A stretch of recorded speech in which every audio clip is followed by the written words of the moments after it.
Arce just arrived to Honduras in the framework of the CELAC, the United Summit of Head of States in Honduras. Many political figures have arrived to the country in this meeting. On Thursday, let's recall, under the motto United for the Greater the Homeland, foreign ministers are meeting at the headquarters of the Central Bank of Honduras just hours before the 9th Presidential Summit of the Community of Latin American Caribbean States.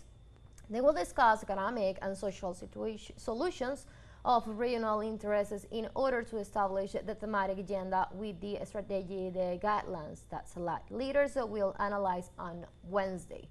Throughout the day, the delegation from the 33 CELAC member countries will receive a dossier summarizing the work carried out by the Central American country during its years at the helm of the organization. A period that includes 16 such meetings. They will also review the Tegucigalpa Declaration, a key document for the regional consensus in Latin America and the Caribbean, which contains the action and agreements reached during a working group meeting of the 2024-2025 period. In the morning, the Honduran Vice Minister of Consular and Migration Affairs, Antonio Garcia, received the Foreign Minister Arnoldo Tinoco from Costa Rica, also Celinda Luna from Bolivia, and now is arriving the President of the country, Luis Arce, and Juan Ramón de la Fuente from Mexico. The Vice Minister of International Cooperation, Cindy Rodriguez, welcomed Colombian Foreign Affairs Minister Laura Travia, as well as the Vice President of Ecuador, Peru, Venezuela, and Chile.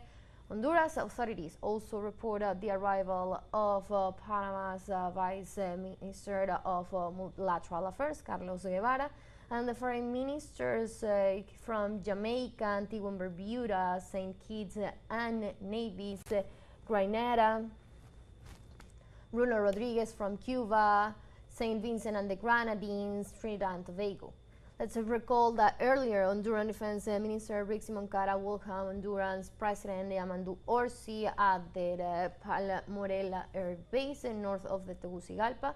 Also present in Honduran territory is the leaders of Haiti's Transnational Presidential Council, Les Livoltaire. Meanwhile, Venezuelan Foreign Minister Ivan Gil arrived in Honduras on Monday with the intention of reaffirming the need for Latin American unity to confront challenging times.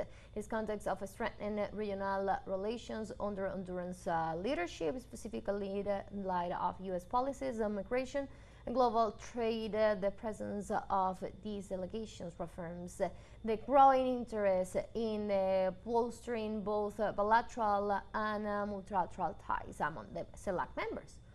Through the day, the presidents of Brazil, just as we are watching, Bolivia, Cuba, Guatemala, Mexico, and Colombia are expected to arrive in Honduras, and just now the president of Bolivia, Luis Arce Catacora, arrived to Honduras in the framework of the summit.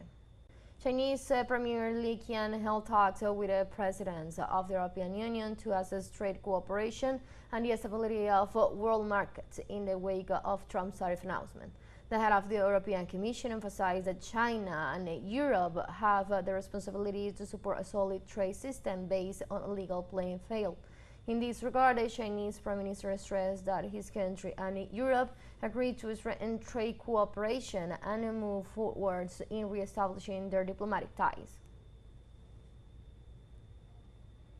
Upon his arrival in Honduras to participate at the 9th CELAC Summit, Cuban President Miguel Díaz-Canel wrote on X that Latin American and Caribbean unity is the only way to face the great challenges of the region. The Cuban leader also reiterated that strengthening CELAC was a task first ordered for all its member nations. Honduran National Electoral Council unanimously ratified the results of the primary elections held in the country on March the 9th. According to the electoral body, the three most voted candidates in the polls were Rixi Moncada of the ruling Liberty and Refundation Party, who also obtained 92.5% of her party votes. Nazaria Asafura, one of the Conservative National Party, who got 58.4% of its party's approval, and Salvador Nasrallah of the country's Liberal Party, who received 76.3% of his party support. The Electoral Authority also informed a turnout of 42.9%, which represents more than 2 million Hondurans.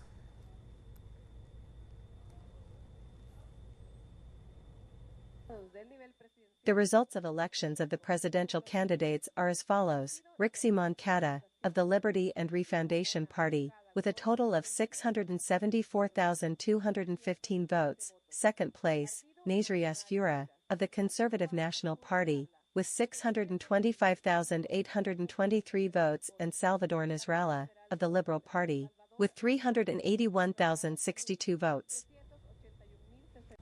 The Dominican Republic has declared 3 days of national mourning after the collapse of a discotheque roof in the nation's capital, claimed the life of at least 66 people and injured around 160. According to a government statement, all emergency rescue resources and institutions have been mobilized to assist the injured and search for survivors. As a result of the incident, many official, legislative, and political activities have been suspended in solidarity with the victims and their families.